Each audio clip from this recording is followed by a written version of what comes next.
Good afternoon. Welcome to Marty's Tying Bench. This afternoon I'm tying Phil Rowley's chironomid larva. Now, most of you are probably aware of how important chironomids are to stillwater fishing, and there are a lot of good pupa patterns out there. But what do you do between emergences? Well, just think about it. All of those larvae that are going to emerge over the next weeks and months are right down there along the bottom, so it's good to have a larva pattern. Now this is a Dai Riki 730, that's a 2x long hook. The thread is UTC 70, and my feelers are Montana Fly Sexy Legs, and I like these because you can get them in the small size. I'm going to take two of them and lay them so that they stick out a little bit past the eye of the hook. Now, I'm not tying this in right at the eye of the hook. I can use that space later to adjust things. And just stretch it gently and bring your thread back until you're over the barb. And at this point I'm going to do the best I can to cut these two so that they're the same length as the front two. I'm going to rib this with a silver wire. This is ultra wire, and the small size is just fine. You can use brassy as well. And I'm just going to tie that in by a short stub. The body material is Scud back,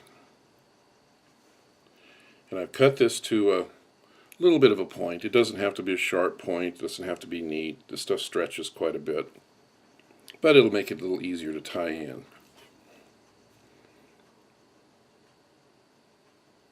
Tie this in, and the thread bites down into that vinyl, so you can stretch it, it'll stay.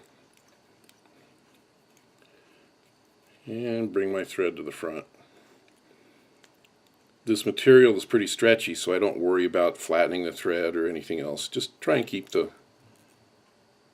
body there kind of thin. Now that I'm at the front, I can move forward just a little farther. Now I've moved that tie-in point closer to the eye. Now I'm going to stretch this, just kind of medium tension.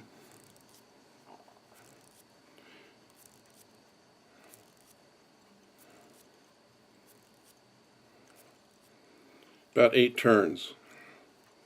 If you're using more than 8 turns, you're probably laying it on too thick. Now, I'll see if I can show this. This last turn, I'm going to lay the thread over, and it'll catch that thing at an angle. It'll give me a fairly neat and even tie-in. Now, the thread's pretty snug here. I'm going to lift these two up and get some anchor wraps right behind the eye. That'll allow me to stretch this a little bit when I trim it, so you don't have too much of a tag hanging out. Now, come forward with your wire rib.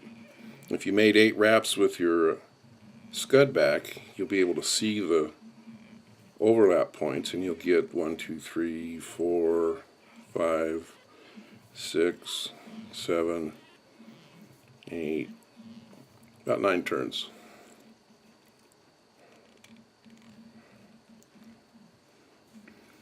And then tie it off. Now, I'm making these turns pretty firm because that'll let me twist that wire to break it. And I'm going to do my whip finish on the eye of the hook.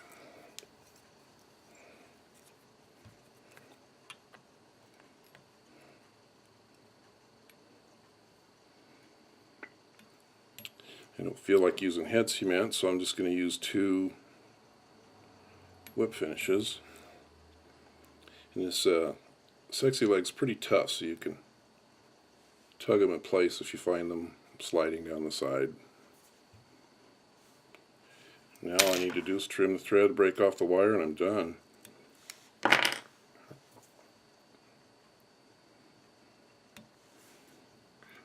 There you go. Phil Rowley's chironomid larva.